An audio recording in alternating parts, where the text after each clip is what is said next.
What's up, everybody? Thank you so much for tuning into this video.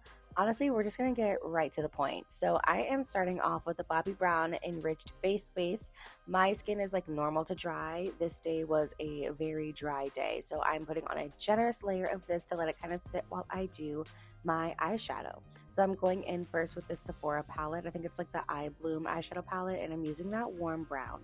The first thing that I'm doing is really pressing that sort of into the front of my brow area because I wanted to kind of blend the brow with the eyeshadow a little bit, not too much. But then I'm also going to take that across the top of my lid, sort of right under the brow bone.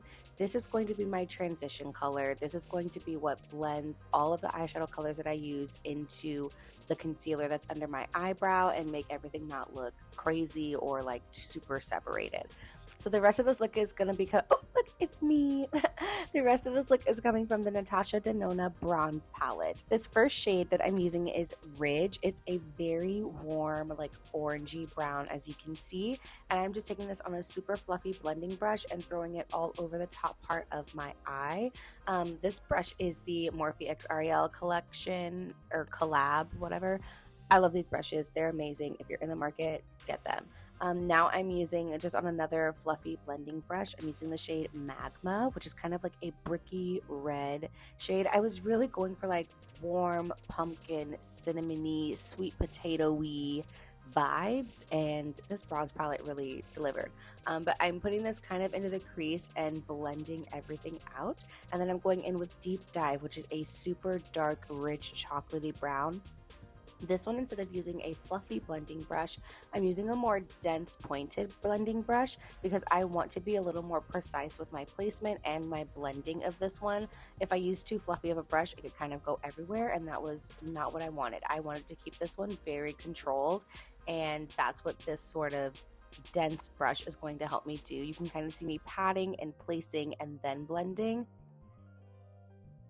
and then going in again with all the other shades and really making sure that where they meet is really nice and blended out.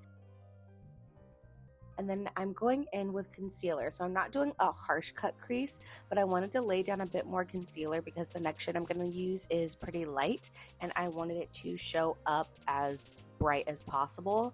And I'm going to be using the shade Beach, and I'm using just a dense, fluffy blending brush. I know dense and fluffy are the opposite, but this one wasn't super dense, so yeah. And I'm just packing that onto where I put the concealer and then going over where the two shadows meet to make sure that everything is super seamless and blended out.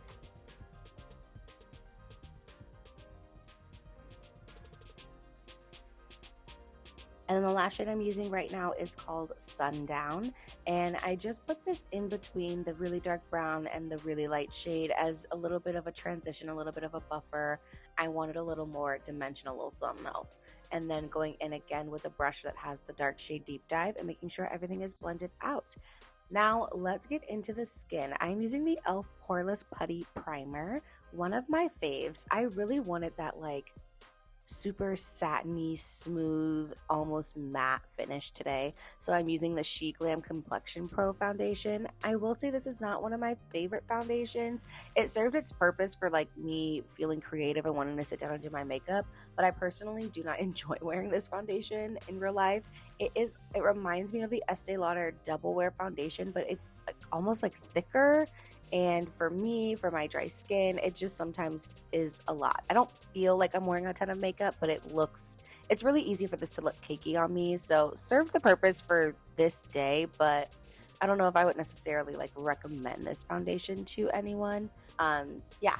So then I'm going in with the Anastasia Beverly Hills Concealer, one of my faves, and just highlighting the center of my face and blending everything out. Always letting the concealer that I put under my eye wait until kind of the last minute. I always want to let it set a little bit so I can get a little bit more coverage out of it before blending it out.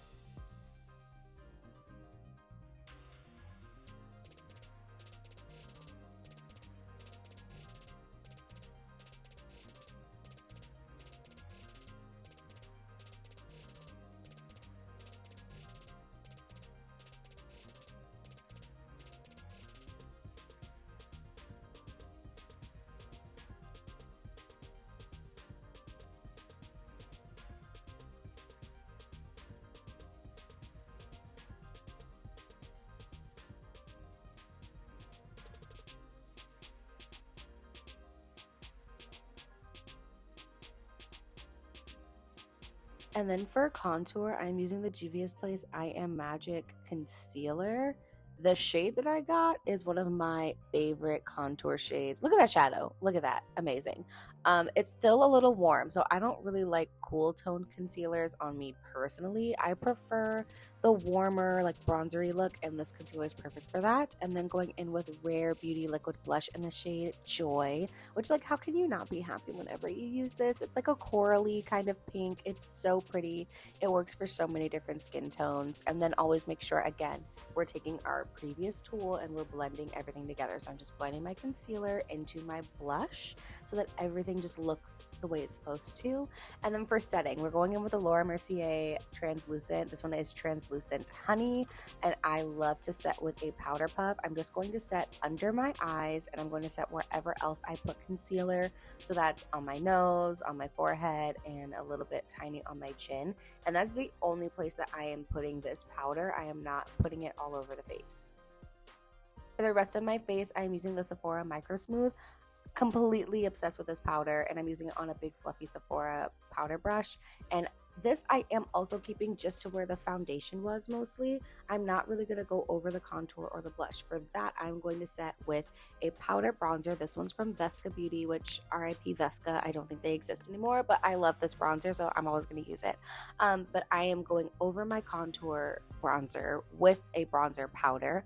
And then for blush, this one's from Mented Cosmetics. I really, really wanted the more like warm orangey tones to pop through, but I didn't want to go crazy, which is why I am layering this orange blush over a pink blush because it's good, okay? It's good. All right, now let's finish up the eyes. I'm going in with this MAC Cosmetics pencil. This one is in Smolder. And then I'm just taking deep dive on a really flat angled brush, and I am pressing that into my lower lash line, almost all the way to the inner corner of the lower lash line. I wanted to go for something really sultry and smoky and pretty. That's the vibe. And then I'm just taking, this is probably Ridge and Beach and Magma, like a combination of all of the above, and just blending out that lower lash line so that it's really, really soft and really smoky.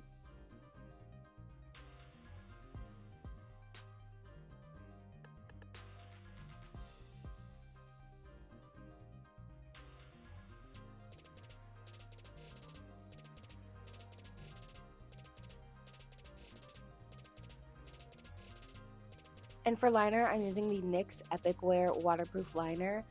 Not me not knowing how to use a mirror. This stuff is like paint. Like, you have to use a pretty intense makeup remover to even get this eyeliner off. It's amazing. It's one of my favorite eyeliners. And I'm just doing a little line, not even doing a wing.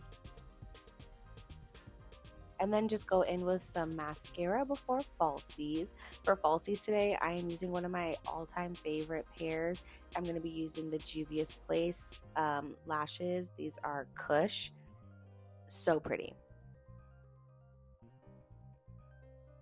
For lips, again, Juvia's on the lips. We're going to use the liquid lipstick, and I'm just using a lip brush because I wanted to use the dark shade as a liner, and then put the lighter shade in the center, blend that all out, and then topping it off with just a little bit of gloss. Again, everything that I use today is going to be in the description box if you're curious about it. If you have any questions, go ahead and leave me a comment. But that is the look. I'm in love with how this turned out. One of my favorite looks for fall. Thank you guys for watching, and I'll see you next time. Bye.